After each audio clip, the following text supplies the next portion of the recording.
Before I jump into the sermon proper, I want to explain, and I'm not apologizing, I'm just explaining. They tell you in ministry school, never, ever, ever say you're going to give a bad sermon. I have a good sermon for you, actually.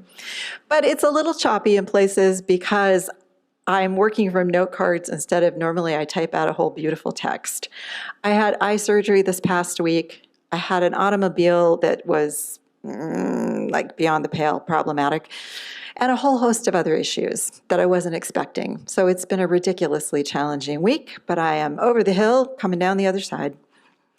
So no apology, because let me just say, I'm assuming from all the love I have observed and experienced here, we don't expect each other to be perfect all the time, or even some of the time. We don't have to be perfect when we come here. And we don't always need to be happy when we come here. We just need to be who we really are. We can have imperfect, cranky moments, and that's just life. And that's what community is here for, to support one another. And if we're cranky, to bring us back into love and kindness. So maybe that is the actual sermon, right? But I want to start with just a little history about the title of the sermon, The Spiritual Resurrection of Purpose, which I took from Horace Mann. But I think it fits with what, in thinking about where we've been during 3 years of COVID, we're coming up on the 3-year anniversary of the sheltering in place, and I can hardly believe we're at that point. A spiritual resurrection of purpose is a phrase from Horace Mann. He was a Unitarian of the 1800s, a strong and successful supporter of public education throughout the United States. And I'm sure all the teachers out there know his history well. This will also be accompanied, there are 3 readings that will come through this sermon. Pam Poon is doing one of them, but not yet, and Susan Backer will do another, and I will do a third. So as you listen to these messages, they are from a book written in 2020 called Shelter in This Place, a book of meditations. But as you listen to them, see what you are still carrying of those today. I also am aware that our Unitarian Universalist Fellowship of Bozeman board is meeting later this afternoon to review and think about, possibly affirm or make changes to our masking policy. So part of this sermon will relate to that. Horace Mann, I want to just say a little bit about him. He was raised in poverty in Franklin, Massachusetts. He was so impoverished that he could not attend school regularly, but he was incredibly bright and just soaked up any piece of knowledge he could find. There was a terrible turning point in his development at the age of 14 when his older brother died in an accident. His brother had been skating on a pond, and I want you to notice it was on a Sunday afternoon. He broke through the ice and he drowned. And a Calvinist minister came and officiated the funeral, preaching that Stephen, the brother, drowned as punishment for breaking the Sabbath. Christianity at its worst, right? Not at its best. Mann said that the funeral message was more traumatizing to him than his brother's death. And he was trying to heal from both these things. And remember, he lived in poverty. So he would go to the public library and he was searching for a new concept of God. What did other people believe? What did different religions believe about spirituality? As a young man, he was awarded a scholarship to Brown University in Rhode Island, and he studied law and set up a practice, and later went on to serve in the Massachusetts legislature. But he still continued on this trying to make sense and a new chapter in his spiritual life. So he was lucky enough to be renting a room at a boarding house where the Peabody sisters were also living and visiting. He became friends with several transcendentalists, And they invited him to hear Unitarian minister William Ellery Channing, who was really the star minister in Boston at the time, and was in trouble with other religious faiths for teaching such a loving image of God. So Horace Mann went with his friends to hear Channing speak, and he was so taken in by the message. Afterwards, he said, "I am having a spiritual resurrection of purpose." He answered some of his questions about God, this God that was now love and mercy and no judgment and punishment. Mann was a very successful senator, and he passed up chances to become governor or to work in the U.S. Senate because he was too busy leading efforts to provide free education to every child. So he rose from his grief and his loss and his inability to make meaning of what had happened. He felt hopelessness and helplessness over a crisis of faith and felt punished and traumatized by the religious ideas of this Calvinist minister. So I hope that our faith during the COVID pandemic, and especially when we sheltered in place, I hope our faith provided us a little bit of balm. Because in the first year of COVID, what I remember before immunizations, it was punishing and it was traumatizing. It was lonely. We started to learn what our essential healthcare workers were going through, and it was horrific. And we felt we could do so little for them. But what we did do, we wrote beautiful notes, we made masks, we appreciated them publicly. I have words from the meditation manual that I mentioned, but she is a healthcare worker. So this was written in 2020 by Chalice Gustavusson. It's called In the COVID-19 Lab. Each biohazard bag, a sample. Each sample, a name. Each name, a person. Each person, a loved one. Each loved one, a prayer. And my prayer. May you be negative. May you be healthy. May you be safe.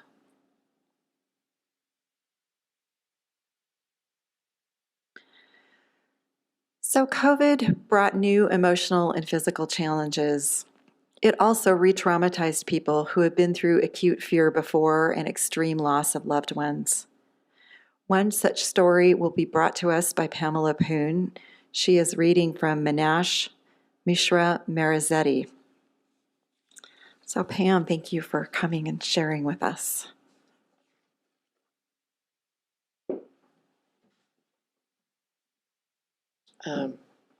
First of all, it's by Manish Mishra Marzetti, and it's called We Cannot Escape One Another.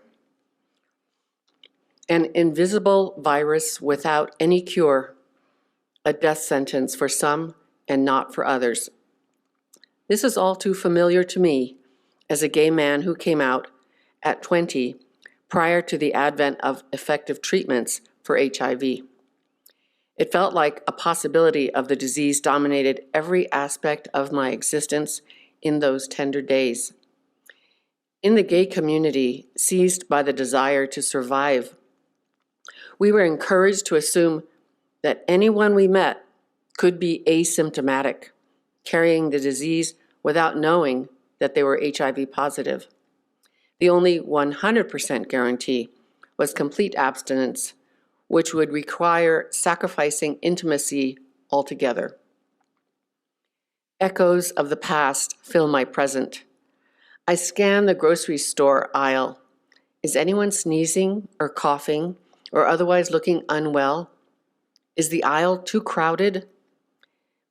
Maybe it's safer to wait or come back another day. Anxiety, both familiar and new, silently fills the air. Distrust, finely woven through it. A new disease, without any cure, is pushing us apart. And yet, We cannot escape one another. We need each other. Whether I acknowledge it or not, the guarantee of safety does not exist. We buy groceries, we touch products and surfaces that others have touched. We breathe the air that has touched the lungs of others. At the store, an older woman asked my husband for help. She cannot read the small print on the label of a product that she needs. He leans in and reads it out loud for her. Inches apart, inches too close, inches and feet, embodying love and our shared sense of humanity. May our abiding commitment to love be the thing we cannot escape.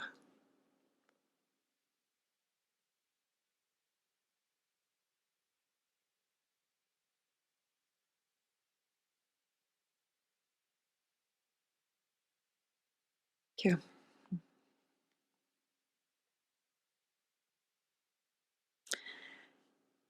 And so that was written in 2020.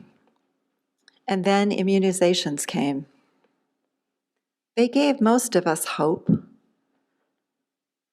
They were imperfect. We still felt afraid and wary. People had underlying health concerns or lived or took care of people who did. And vaccination was not the same amount of relief it brought to some others. In the piece that was just read, we longed to help one another.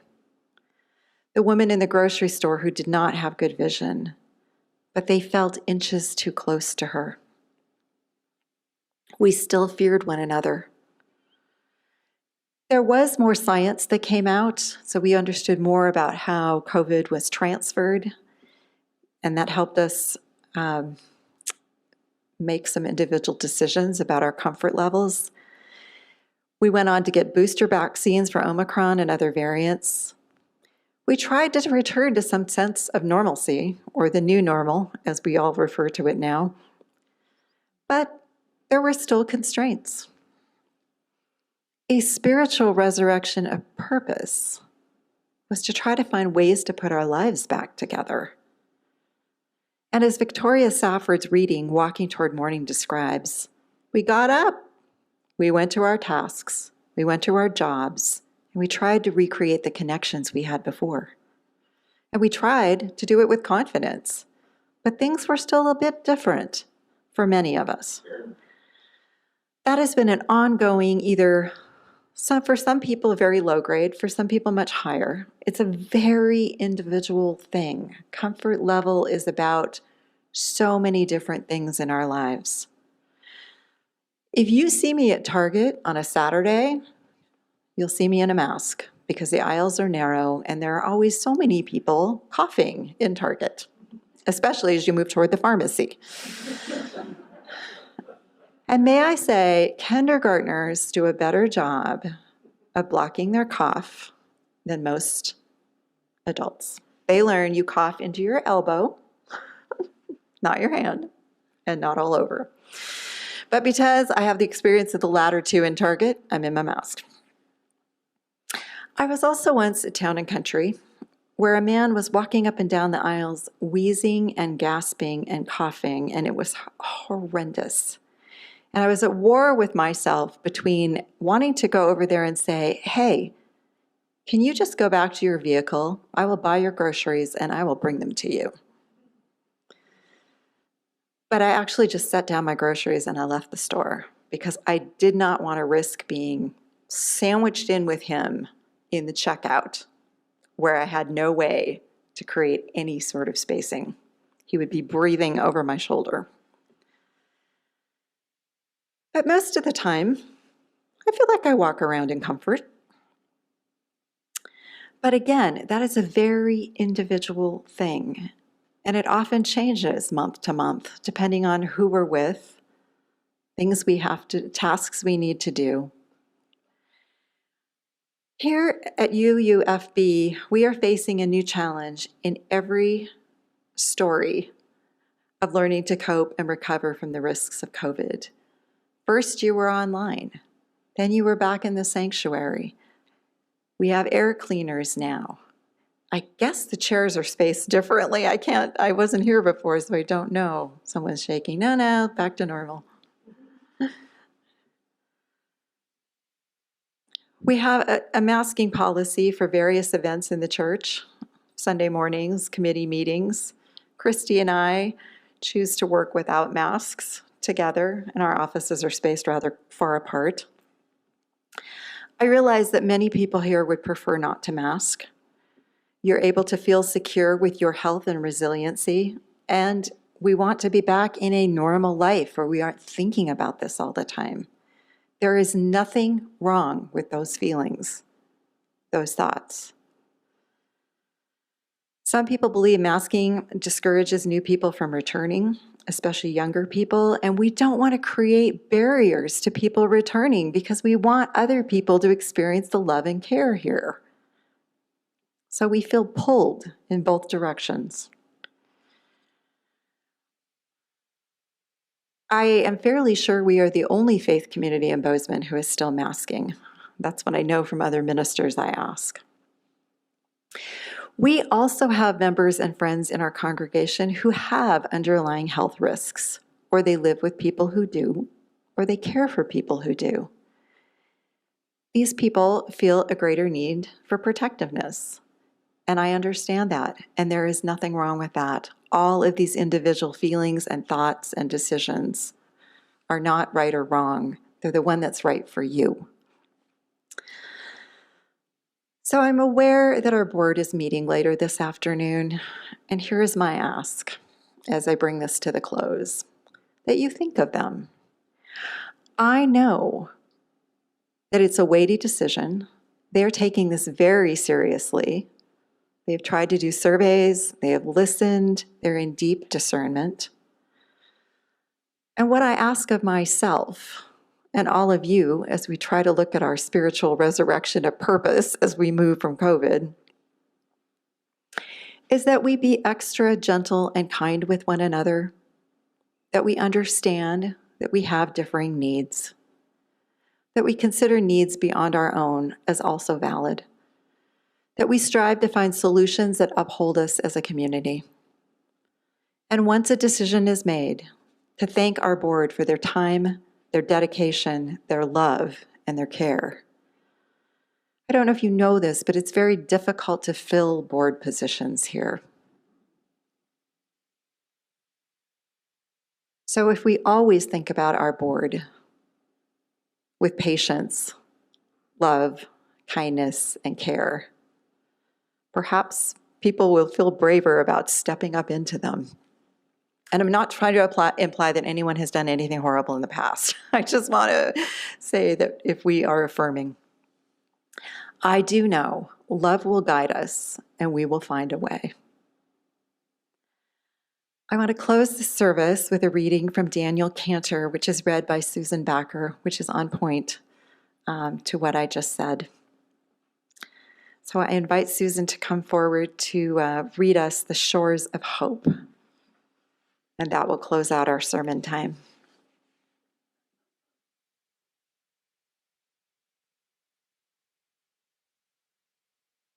The Shores of Hope by Daniel Cantor.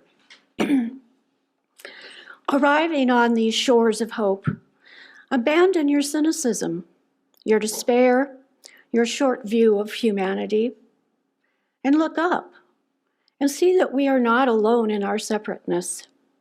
We are not forsaken or forlorn. We can be each other's dreams, unrestrained by desperation.